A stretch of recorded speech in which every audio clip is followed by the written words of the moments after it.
Hello friends, எல்லோரும் எப்படி இருக்கீங்க? நல்லா இருப்பேன்னு நம்புகிறேங்க. நம்ம வீடியோ போட்டு ரொம்ப நாள் ஆச்சுங்க. இது வந்து 3ஆவது சனிக்கிழமை சாமி கும்பிட்ட வீடியோங்க. வீட்டில் வந்து மாமனார் கொஞ்சம் உடம்பு சரியாது இருந்தார். அந்த 3ஆவது சனிக்கிழமை தாங்க கொஞ்சம் அட்மிட் பண்ணோம். அதுக்கப்புறம் இறந்துட்டார். அதுக்கப்புறம் எந்த வீடியோவுமே என்னால் போட முடியலைங்க. கரெக்டாக ஒரு 1 மந்த்துக்கு மேலேயே ஆகுது. இது வந்து அன்றைக்கி சாமி கும்பிட்ட அன்றைக்கி சமைச்ச எடுத்த வீடியோங்க. தம்பி குட்டி தம்பி வந்து குளிக்க வச்சு கூப்பிட்டு வந்தாச்சுங்க. எல்லா வெஜிடபிள்ஸும் எடுத்து வச்சுருக்கேன். நம்ம வீட்டில் வந்து ஒரு 4 இல்லை 5 காய் செய்வேங்க. ஆனால் இந்த வாட்டி 1 ஸ்கிப் பண்ணி 4 காய் தான், 5, 7 அப்படி தாங்க பண்ணுவாங்க நம்ம வீட்டில். எங்கள் வீட்டில் அப்படி தான் பண்ணுவாங்க. எங்கள் மாமியாரெலாம் செய்ய மாட்டாங்க. நான் அதே ஃபாலோ பண்ணுறேங்க. எங்கள் தெருவில் வந்து தெரு ஸ்ட்ரெயிட்டாக இருக்குங்க. நடுவில் பெருமாள் கோயில் இருக்கும். ரொம்ப விசேஷமாக இருக்கும். 10 days வந்து சூப்பராக நடக்கும். தம்பிக்கு வந்து காஃபியே குடிக்கூடாது. குடி தம்பிங்க காஃபி போட்டு வச்சாரு, கேட்டு குடிச்சிட்டு போகிறாருங்க அவர். ஃப்ரிட்ஜிலேருந்து காய்ங்கள்லாம் எடுத்து வச்சாச்சு. கொத்தவரங்காய், வெண்டைக்காய், உருளைக்கிழங்கு, வாழைக்காய் 4 காய் தான் கோஸ் பண்ணணும்னு பிளான் பண்ணியிருந்தேன். சரி வேணாம் அப்படின்னு ஸ்டாப் பண்ணியாச்சுங்க. இது வந்து பாயாசம் மிக்ஸ் ரெடி பண்ணிகிட்டு இருக்கேங்க. நான் ஆச்சி அந்த மிக்ஸ் தாங்க யூஸ் பண்ணுறேன். வீட்டில் அந்தளவுக்கு அது கரெக்டாக வரமாட்டேன்றதால பருப்பு வந்து வேக வச்சாச்சு.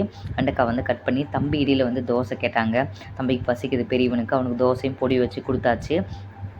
கிச்சன் ரூம்பு அப்புறம் சாமி ரூம் எல்லாமே கொஞ்சம் க்ளீன் பண்ணாதாங்க இருந்தது. கிச்சனெல்லாம் துடைச்சிட்டேன். பூஜை ரூம் தான் அப்படி இருந்தது. கையோடு இந்த வேலையுமே நான் பார்த்துக்கிட்டு இருந்தேன். இது வந்து காயெல்லாம் கட் பண்ணி வச்சு சாம்பார். இந்த பக்கம் வந்து 2 கடாயை வச்சுட்டு 2த்துலேயுமே வந்து உருளைக்கிழங்கு வந்து இஞ்சி பூண்டு பேஸ்ட்டு கொஞ்சம் போட்டால் கொஞ்சம் நல்லாயிருக்கும் அப்படின்னு. இந்த பக்கம் வாழைக்காய்க்கு வந்து ஒரு வாழைக்காய் தாங்க. எல்லா காயும் பண்ணுறப்போ நம்மளுக்கு என்ன ஆகுனா சாப்பிட முடியாதனால உருளைக்கிழங்கு வாழைக்காய் எல்லாம் கொஞ்சமே பண்ணிவிட்டு சாம்பார் ரெடி ஆயிடுச்சு.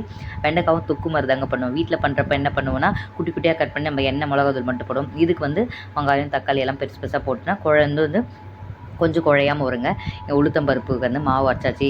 வடைக்கு சூப்பராகவே ரெடி ஆகிடுச்சு. இடையில் அதை மாமனார் சொன்ன இல்லைங்களா, கொஞ்சம் உடம்பு முடியல அப்படின்னு சொன்னவே கொஞ்சம் மாதுளம்பழம் இருந்து ஜூஸ் போட்டு கொடுக்கட்டுமான்னு கேட்டேன். ஜூஸ் போட்டு கொடுத்தாச்சுங்க. இங்கே பாருங்கள், பச்சரிசி கொஞ்சம் இருந்ததுங்க கப்பில்.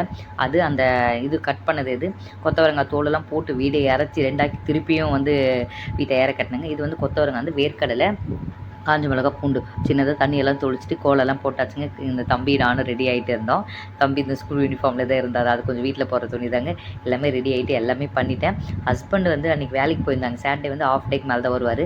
சரி வேலைக்கு போயிட்டு வாங்க, எதுக்கு லீவ் போடணுன்னு எல்லாமே பண்ணி வச்சது. அவர் வந்த உடனே சாமி கும்பிட்டுட்டு எல்லாமே நல்லபடியாக திருப்தியாக சாப்பிட்டுங்க. அவர் இருந்திருந்தால் கொஞ்சம் இவனை பார்த்துட்ருப்பார். அவர் இல்லாத எல்லாத்தையும் மேனேஜ் பண்ணி கொஞ்சம் கஷ்டமாகவே இருந்ததுங்க.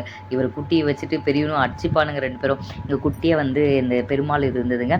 கீழே வச்சுட்டு துளசி, அப்புறம் வந்து தண்ணி வந்து சொம்பில் வச்சுட்டு அந்த தீர்த்தத்தில் வந்து இதுவெல்லாம் போட்டு இங்கே தயிர், சாம்பார் எல்லாமே போட்டு இப்படி தாங்க எங்கள் வீட்டில் பண்ணுவாங்க. அதே தாங்க நான் அங்கேயும் ஃபாலோ பண்ணுறேன். எல்லாமே வச்சு திருப்தியாக சாமி கும்பிட்டாது.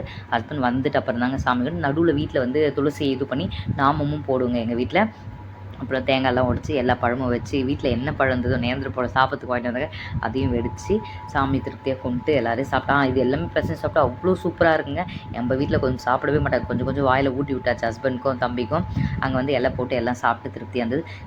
உங்களுக்கு இந்த வீடியோ பிடிச்சிருந்தா கண்டிப்பாக லைக் பண்ணுங்கள், ஷேர் பண்ணுங்கள். Thank you friends, thank you all. இன்னொரு வீடியோவில் சந்திப்போம். பாய்.